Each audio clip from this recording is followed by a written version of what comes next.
किसान साथियों राम राम। आशा और उम्मीद करता हूं कि आप सब ठीक ठाक होंगे। साथियों, आज से 3 महीने पहले जो मैंने बात बताई थी, उस बात के ऊपर मोहर लगाने के लिए, सरसों के बारे में आपको संपूर्ण जानकारी देने के लिए और सरसों स्टॉक की पूरी जानकारी देने के लिए वीडियो बनाया जा रहा है। साथियों, मैं आपको बार बार कह चुका हूं, किसान के साथ जुड़ोगे, किसान की बात सुनोगे और किसानी चैनल का समर्थन करके आगे बढ़ोगे, सब्सक्राइब करोगे, तब आपको फायदा होगा। बाजार की जानकारी आपको कोई नहीं देने वाला। मैं आपको बताने जा रहा हूं कि सरसों देश के अंदर कितनी उत्पादन हुई, कितनी खपत हो चुकी है और बाकी शेष कितनी बची है। जब ये आंकड़े आप सुनोगे तो आपके बोचक्के उड़ जाएंगे। आप ये सोच नहीं सकोगे कि क्या ऐसा भी हो सकता है। साथियों, ऐसा हुआ है। मैंने ये बात पहले कही थी, सरसों की भारी किल्लत आएगी। ये जो प्रोडक्शन बता रहे हैं, ये प्रोडक्शन सही नहीं होगा, कमी आएगी, क्योंकि सरसों का प्रोडक्शन बेहद कमजोर था। बिजाई 30% तक घट चुकी थी। परंतु सरकार ने, बड़े बड़े मिलों ने आपको गुमराह किया। आपके सरसों को 5200, 5100, 5300 और 5500 रुपए में खरीदा गया। मैंने बार बार आपको जोर देकर कहा था कि सावधान रहें, सचेत रहें। मैं मानता हूं किसान की मजबूरी होती है, परंतु पूरा माल बेचने की कोई मजबूरी नहीं होती। आधा अधूरा माल बेचकर भी आप अपना काम चला सकते थे।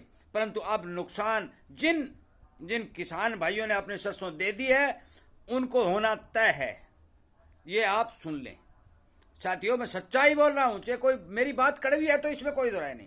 परंतु आज जो मैं बात बता रहा हूं, मैंने जो सरसों की बिजाई की थी, उस टाइम भी ये बात कही थी कि सरसों की बिजाई घट चुकी है। जलवायु परिवर्तन का असर है, घरेलू वार्मिंग का असर है, और सरसों के अंदर सफेद रोड़ी, तना सूखने वाली बीमारी और सबसे ज्यादा काल मरगोजा वाली बीमारी ने सरसों के उत्पादन को बेहद कमजोर कर दिया है। परंतु मेरी बात पर बहुत से किसानों ने ध्यान नहीं दिया।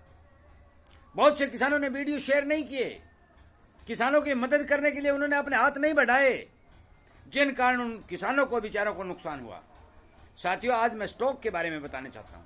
आप सुनिए कि जो आंकड़े मेरे पास आए, जो आंकड़े आए, वो आंकड़े मैं आप तक बताने जा रहा हूं। सुनिए, आज तक बाजार के अंदर 60 लाख टन सरसों आ चुकी है। गौर करके सुन लेना, 60 लाख टन सरसों भारतीय बाजार के अंदर आकर बिक चुकी है। उसमें से 46 लाख सरसों की पिड़ाई हो चुकी है। 46-47 लाख टन सरसों की पिड़ाई भी हो चुकी है। 24 और 25 के अंदर, चल मेरी वाली आप छोड़ दीजिए, मैं 80-85 बता रहा हूं, परंतु सरकारी आंकड़ा यह कह रहा है कि ये 108 और 110 लाख है। चलो आप मोटा मोटा 110 लाख टन बना लीजिए। जो सरकारी आंकड़ा है 109 लाख टन का, और पुराना स्टॉक यदि हम जोड़ देते हैं तो 5-7 लाख टन जो पुराना स्टॉक था, तो कुल मिलाकर ये 115 लाख टन सरसों बनती है। साथियों, अप्रैल महीने के अंदर 15 लाख टन सरसों बाजार में आई, जो किसानों ने सेल की, बेची। उसमें से 9 लाख टन सरसों सरकार ने खरीदी। अब सरकार के पास कितना सरसों है, हम ये बात जानने चाहते हैं। सरकार के पास जो आंकड़े के हिसाब से 15 लाख टन सरसों है। आ गई भैंस पानी में, चौड़ा आ गया सिस्टम भी। सरकार के पास माल नहीं है। अब मैं लगातार बोल रहा हूं, ये 15 लाख बता रहे हैं, ये 15 भी नहीं है, परंतु 15 आप जोड़ दो, 15 ये जुड़ गई। और जो स्टॉकिए हैं, जो स्टॉकियों जिन्होंने स्टॉक की रखा है, जो किसानों से सस्ते भाव में लेकर अपने दबा के बैठ गए, वो 8 लाख टन सरसों बैठती है। परंतु किसानों के पास क्या है? साथियों, जो आंकड़ा निकल के आया है वो बेहद ही चिंताजनक है। इसीलिए तो मैंने कहा था, जो सुनेंगे तो आपको पता चल जाएगा। आपके पास केवल 2.5 करोड़ टन सरसों का, 2.5 लाख टन सरसों का स्टॉक है। 2.5 लाख टन, आपसे तो ज्यादा स्टॉक ये लेंगे, 8 लाख टन। साथियों, ये सुनेरियो निकल के आया है। और ये सारा का सारा स्टॉक यदि जोड़ दिया जाए तो ये आंकड़े निकल के आ रहे हैं 72 लाख टन सरसों बाजार के अंदर मौजूद है। मान लिया 72 लाख टन सरसों मौजूद है, हम सरकारी आंकड़े पे चलने जा रहे हैं 72 लाख टन सरसों के अंदर। अब आप हिसाब लगाइए कि 4 महीने के अंदर, सुनिए थोड़ी ध्यान देकर सुनिए, 4 महीने के अंदर 50 लाख टन सरसों की क्रॉसिंग हो चुकी है, पिड़ाई हो चुकी है। तो आगे आने वाले 8 महीने तक कितनी सरसों की जरूरत पड़ेगी? मैं ये नहीं कहता रख लें, और मैं ये नहीं भी कहता बेच लें। बेचना और रखना आपका काम है, बाजार के ऊपर नजर रखना आपका काम है, मुनाफा वसूली करना आपका काम है, परंतु आंकड़े देना, अनुमान देना मेरा काम है, और आपको सावधान और सचेत करना मेरा काम है। जब 4 महीने के अंदर 50 लाख टन सरसों की खपत इस देश के अंदर हो चुकी है, और जो 72 लाख टन सरसों ये बता रहे हैं, 8 महीने बाकी हैं। एक बात और भी इसमें साफ निकल के बता दूं, भी जो 72 लाख सरसों 72 लाख टन सरसों जो गोदामों में मौके पर है, किसानों के पास, स्टॉक के पास, सरकार के पास, उसमें से इमरजेंसी स्टॉक भी रखना बहुत जरूरी है। सरकार भी लगभग 10 लाख टन सरसों का स्टॉक इमरजेंसी रखेगी, क्योंकि वो जरूरी है। जिस तरह वाटर वर्क्स की डिग्गी में 3-3.5 फुट पानी रखा जाता है, पेट्रोल पंप के ऊपर हजारों लीटर डीजल पेट्रोल एक्स्ट्रा रखा जाता है, वही उसी तरह सरकार जब खरीद करती है तो अनाज का भी इमरजेंसी स्टॉक रखती है, उसे बेच नहीं सकती। तो आप हिसाब लगा लें कि आधा सरसों बाजार में आकर के पिड़ाई हो चुका है। जो आंकड़े हैं उसके हिसाब से मैं तो ये कहता हूं आधे से ज्यादा हो चुका है, परंतु आधा सरसों आप मान लें तो भी बहुत लंबा समय सरसों के लिए और पड़ा है।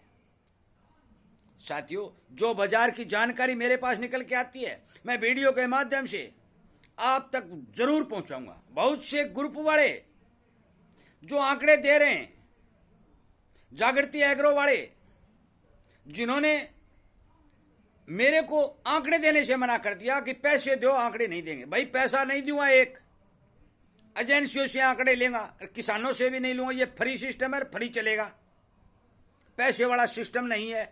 आप नहीं दोगे तो दूसरा भाई आंकड़े जरूर देगा। साथियों, सरसों के जो आंकड़े मेरे पास निकल के हैं, इसका मतलब है कि सरसों का स्टॉक खत्म होने के कगार पर है। एक बात नोट कर लेना, पता नहीं क्या कुछ हो जाए, फिर आप कहोगे कि आपने ये बात कहा था। मेरे पास सबूत के तौर पर बिल्कुल सही आइडिया के हिसाब से लेटर जो होता है उसी के हिसाब से मैं बताता हूं। वीडियो के अंदर लेटर नहीं चला सकता। यदि इसमें कोई सिस्टम होता, ये मैं जानता तो मैं वो भी चला देता, परंतु ग्रुप के अंदर वो जानकारी मैं जरूर डाल रहा हूं। साथियों, मेरा आपसे विनय निवेदन है कि जिन जिन किसान भाइयों के पास सरसों पड़ी है, जिन जिन छोटे व्यापारियों के पास सरसों पड़ी है, वो व्यापारी और वो किसान बाजार के ऊपर पूर्ण रूप से नजर रख करके, बाजार की पूरी जानकारी लेकर के और बाजार की बारीकी से अध्ययन करके अपनी सरसों की बिक्री बाजार में करे, क्योंकि मुझे लगता है कि अब की बार सरसों सुपर कमोडिटी होने जा रही है और बड़े बड़े लोगों ने इसके ऊपर यदि हाथ साफ कर दिया तो आप हाथ मलते रह जाओगे। ये बात नोट कर लेना। मुझे किसी का डर नहीं, क्योंकि मैं किसान हूं, खेती करता हूं, हर एक आदमी से फोन करके मैं पूछ सकता हूं और वो आगे बताने का मेरा अधिकार है, क्योंकि भारत के संविधान ने दिया है, मेरे को किसी के भीख में नहीं मिला है। इसलिए साथियों, छोटे व्यापारियों, किसानों, सभी से मेरा हाथ जोड़ के विनय निवेदन है कि मेरे इस वीडियो को ज़्यादा से ज़्यादा किसानों तक, ज़्यादा से ज़्यादा छोटे व्यापारियों तक पहुंचा करके उन्हें भी ये संदेश दें कि सरसों की बिक्री करते समय एक एक बात के ऊपर पूर्ण रूप से जानकारी करके अपना माल बाजार में सेल करें। मैं बेचने, रखने या स्टॉक करने की कोई दायित्व नहीं दे रहा हूं। मेरा काम है आपको सावधान सचेत करना और आंकड़े देना, वो मैं आप तक पहुंचा रहा हूं। मानने या न मानने वो आपकी मर्जी। फायदा होगा तो आपको होगा, नुकसान होगा तो आपको होगा, क्योंकि भाई ब्लेम तो मेरे पे लगाओगे, नुकसान आप उठा लोगे। इसीलिए कह रहा हूं भी आप एक एक बात पर नजर रख करके अपने सरसों की बिक्री करें। जो स्टॉक मेरे पास आया, जो स्टॉक के आंकड़े मेरे पास आए, ये मैंने आपसे बताए। परंतु जो 109 लाख टन की आमदनी 24 और 25 की बता रहे हैं, मैं इस आमदनी से कतई सहमत नहीं हूँ। मुझे 80-85 लाख टन सरसों की आमदनी बाजार के अंदर दिखाई दे रही है, 24-25 के अंदर दिखाई दे रही है। जो मेरे पास व्यू आए, ज़्यादा से ज़्यादा कुछ भी हो जाए तो भी लगभग 90 लाख से ऊपर तो एक दाना होने की संभावना नहीं बन रही है। परंतु चलो सरकार की भी मान लेते हैं, तो भी सरसों का स्टॉक खत्म होने के कगार पर है। वीडियो सुनने के लिए, चैनल के साथ जुड़ने के, सब्सक्राइब करने के लिए, किसान हित और छोटे व्यापारी को मदद पहुंचाने के लिए, किसानों के लिए रात और दिन एक करके उन्हें खबर तक जागरूक करने के लिए आप सबका धन्यवाद करते हुए मैं इस वीडियो को विराम देता हूं और उम्मीद करता हूं कि आप जरूर इस चैनल के साथ जुड़ करके इन बातों का, इन समाचारों का फायदा उठाएंगे। इन्हीं 4 शब्दों के साथ वीडियो को विराम देता हूं और आपका धन्यवाद करता हूं। जय हिंद।